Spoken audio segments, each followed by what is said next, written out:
भाई भाई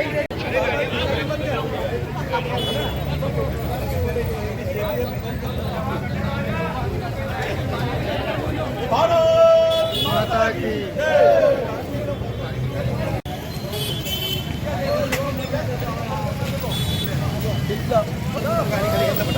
जल्दी से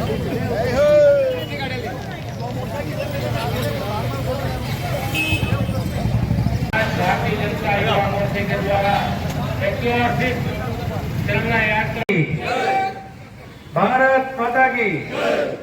आज विभाजन विभीषिका स्मृति दिवस और तिरंगा यात्रा के अवसर पर माननीय मंच पर विराजमान हम सबके पूर्व लोकप्रिय सांसद परम सम्माननीय गुमान सिंह जी रामो साहब, मंच पर विराजमान भारतीय जनता पार्टी के दोनों महामंत्री आदरणीय कृष्णपाल जी, अंकुर जी, युवा मोर्चा के जिले के अध्यक्ष भाई कुलदीप चौहान जी, कार्यक्रम का संचालन कर रहे आदरणीय अजय पोरवाल जी, सामने बैठे जिले के उपाध्यक्ष आदरणीय सत्य भूरिया जी, जिला पंचायत के सदस्य बहादुर जी, सभी उपस्थित युवा साथी, मातृशक्ति उपस्थित मीडिया के साथियों, हमारे लिए बहुत बड़ा गंभीर दिन है आज, क्योंकि आज ही के दिन जैसे कि पूर्व वक्ताओं ने पूरे विस्तार से बताया भी है और आज के इस कार्यक्रम के मुख्य वक्ता आदरणीय दौलत जी है, वो पूरा विस्तार से बताएंगे।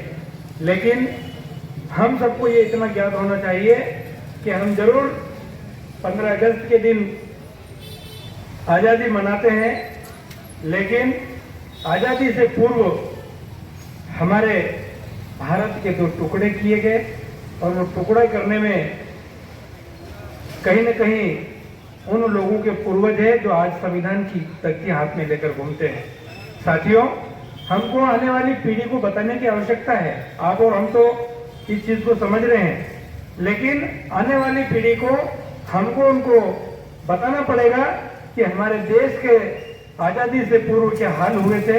हमारे लोगों को चुन चुन कर, जैसा कि आप अभी आपने देखा होगा कि हमारे लोगों का नाम और धर्म पूछकर उनको गोलियों से भून दिया गया। ऐसी भयंकर वहां पर त्रासदी हुई थी, आदरणीय दौलत जी सब बताएंगे, लेकिन मैं पुनः आपसे आग्रह करना चाहता हूं, ऐसे गंभीर विषय पर आप सब लोग अपने आने वाली पीढ़ी को इस बारे में अवगत कराएं। इतना ही कहना चाहूंगा।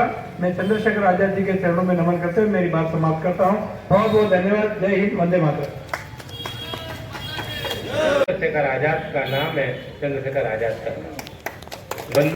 फुलगावां जिलाध्यक्ष, उन्होंने संक्षिप्त में अपने विचार रखे। उसके पूर्व हमारे पूर्व सांसद मान्यवर गुमान सिंह जी ने अपने विचार रखे, लक्ष्मण सिंह जी ने रखे, सोम सिंह जी ने रखे, और अब मुझे भी यहाँ आमंत्रित किया गया है। मैं आपको जरा अतीत में ले जाना चाहता हूँ। यहाँ उपस्थित सभी मातृत्व शक्ति युवा मोर्चे के साथियों, सभी वरिष्ठ कनिष्ठ पदाधिकारियों और झाबुआ जिले की जनता जनार्दन को नमन करते हुए मैं आपको 1947 में ले जाने का प्रयास करूंगा अपनी वाणी के माध्यम से। बंधुओं, आपके लिए मेरे साथ जब आजादी का दौर चल रहा था, इस्लाम वाले अनुयायी और हिंदू सब मिलकर आजादी की लड़ाई लड़ रहे थे। आजादी संयुक्त प्रयासों से हमें मिली और आजादी के पूर्व क्या षड्यंत्र हुआ।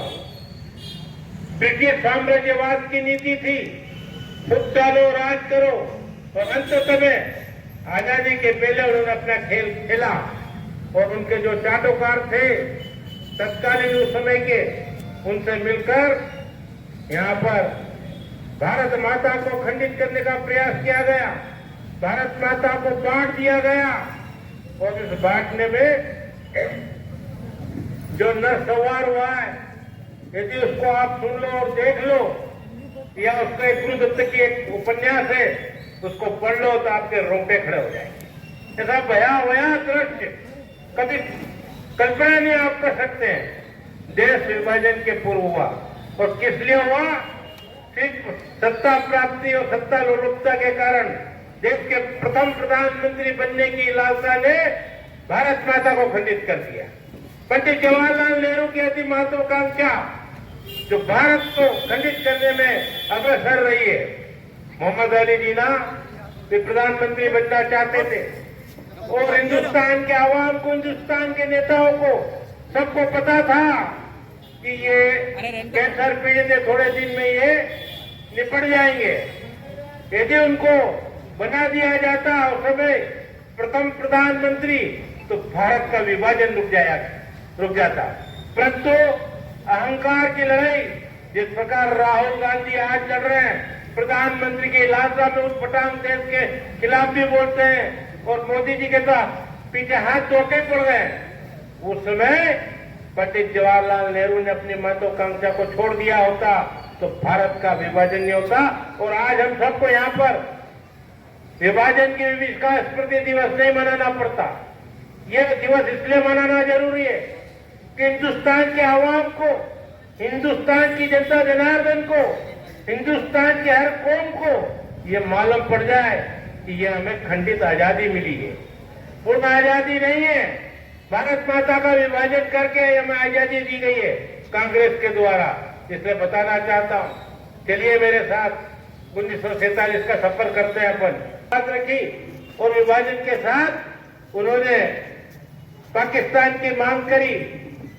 नेशनल असेंबली के उस समय जो प्रतिनिधि थे उनमें उनको बुलाया गया, वो नहीं आए, और उन्होंने अपनी जो चाल थी उसको दोहराते हुए धर्म के नाम पर, इस्लाम के नाम पर इस देश का विभाजन का मुद्दा उठाया और भारत माता को खंडित कर दिया गया। हम उदारवादी हैं, इसका यह मतलब नहीं है कि देश का भी विभाजन करते हैं। हम सत्ता लोलुपवादी नहीं है, पर इसका यह मतलब नहीं कि हम सत्ता प्राप्ति के लिए देश का विभाजन करते हैं। पर ऐसा अतीत में हुआ है। 1947 में जब देश का विभाजन का दौर चल रहा था, संपूर्ण भारत एक था। जो आज पाकिस्तान है वो भी हमारा अंग था, उसके आगे तक का हमारा अंग था। पाक ऑक्युपाइड भी तत्पर रहना पड़ेगा, नहीं तो हमारी मानसिकता क्या रहती है, जाए देश वाड़ में मैं मारो घर बोलोगे कि भैया जरा आज प्रतिष्ठान बंद रखना, आज देश के मामले में बंद हुआ है, तो बंद नहीं करते थे और खुली रखते थे। और हमने यदि दोपहर तक का ऐलान किया, शाम तक का ऐलान किया, तो दोपहर बाद राष्ट्रभक्ति उनकी गायब हो जाया करती थी। फटाफट शटल खोल दिया जाए। ये सी राष्ट्रभक्ति के कारण इस देश का विभाजन हुआ है। इसलिए मैं तुम्हें भी, व्यापारी बंधुओं को भी, व्यापारी जगत को भी मैं आगाह कर रहा हूं कि आने वाले समय में इस दौर से गुजरे जब ऐसी हरकतें मत करना, नहीं तो फिर एक हमारा विभाजन होगा। क्योंकि देश के अंदर आज 22 करोड़ की संख्या हो गई है जो अल्पमत में थे यहाँ पर। और हिंदुस्तान स्वर्गीय महात्मा गांधी जी हो, पंडित जवाहरलाल नेहरू हो, तत्कालीन जितने भी कांग्रेस के नेताओं का ये महापाप है कि उन्होंने विभाजन धर्म के नाम पे किया। तो फिर हिंदुस्तान की इस माटी पर, इस पावन धरा पर, चंद्रशेखर की इस बलिदानी भूमि पर